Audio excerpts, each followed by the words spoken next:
Everyone, good morning. তো চলো সকাল সকাল মর্নিংটা করেই দিলাম চা খেতে খেতে। তো আজকে একটা মিনি ব্লগ নিয়ে আবার তোমাদের সামনে চলে আসলাম। মিনি ব্লগটা দেখতে থাকো, আশা করি তোমাদের ভালো লাগবে। বললামই তো বাড়িতে অনেক লোক আসবে, তাই জন্য দেখো বাজার চলে এসছে। বাজার থেকে কি এনেছে ভাই? কাতলা মাছ এনেছে আজকে, মটন হবে, ডাল হবে, ভাজা হবে, তারপরে তোমার চাটনি, পাঁপড়, সব এত কিছু রান্না হবে। তো দেখো কাতলা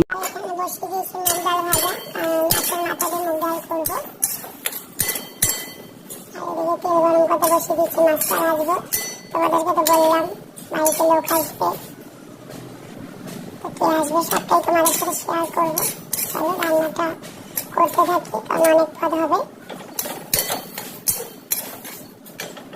মটন আমি দই দিয়ে মেখে রেখে দিয়েছি, প্রায় 1 ঘন্টা হয়ে গেল। এখন মটনটা করব, ওদিকে মাছ ডাল সব হয়ে গেছে।